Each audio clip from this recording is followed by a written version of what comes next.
السلام عليكم ورحمة الله وبركاته. أهلا وسهلا بكم في قناتي يوميات إيمي. الفيديو بتاع النهاردة أنا عاملة لكم جولة داخل محافظة الفيوم. أنا سافرت يوم كده صد رد بسريعا، وحبيت إن أنا أوريكم شكل البلد بتاعتنا عاملة إزاي، وأوريكم بقى فطرت إيه هناك واتغديت إيه كمان.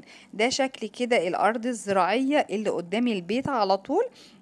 كمان هوريكم شكل المكان اللي بيقف فيه المواشي، سواء كان بقى مثلا بقرة أو جاموس أو طيور موجودة من ديوك أو بط أو حمام. هنا كده شكل شكل البقر والطيور وهم واقفين في معزة بعيدة، واقفة بعيدة اهي. وهنا كده دخلنا نفطر، هما بيحبوا يحطوا البطيخ مع الفطار الصبح. هما عملوا لنا ايه بقى؟ عملوا لنا بطاطس محمرة وطعمية مقلية وخيار وبيض مسلوق، بتنجان مقلي وفلفل مقلي. هناك سبحان الله كل حاجة ليها طعم ومذاق حلو جدا، طبعا مع العيش الفلاحي. هنا شكل البط بقى وهو بياكل، حبيت ان انا اصوره لكم. كمان صورت لكم شكل الديوك، الفراخ اللي هي البلدي مع البط وهم واقفين على جنب وكاشين. هنا كمان رحنا بقى ايه اللي جبت لكم شكل الحمار وهو بياكل اهو.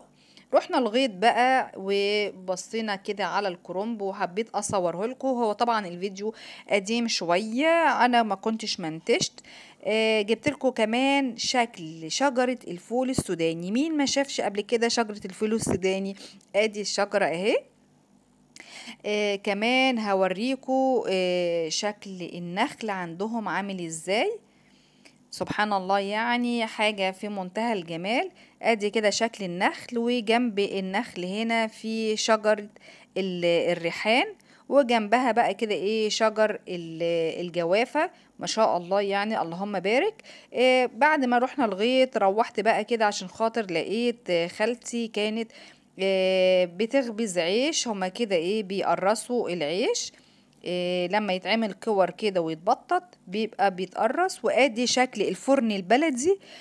طبعا طعم العيش البلدي اللي هو جوه الفرن الفلاحي حاجة حكاية، ليها طعم تاني خالص. هما بيحبوا يعملوا كده العيش صغير. كان الاول جدتي الله يرحمها بتعمل العيش كبير وتقسمه بالنص، وبعدين تلدنه يعني تنشفه نص تنشيفة كده. وهنا كده حطت بقى صينيتين، صينية فيها كفتة والصينية التانية فيها لحمة. ادي الكفتة كده مع البطاطس، وهوريكم كمان ادي صينية اللحمة اللي على ايد كل يمين. وكمان عملت لنا صينيتين رز معمر، واحدة حادق وواحدة حلو. هنا كمان بعد ما اكلنا بقى رحنا اتمشينا في الغيط شوية علشان خاطر نهضم الاكل، وشربنا كمان كوبايتين شاي. وده كان الفيديو بتاع النهاردة. لو عجبكم الفيديو ما تنسوش تعملوا لي لايك وتشتركوا في القناة وتفعلوا زر الجرس علشان خاطر يوصلكم كل جديد من فيديوهاتي.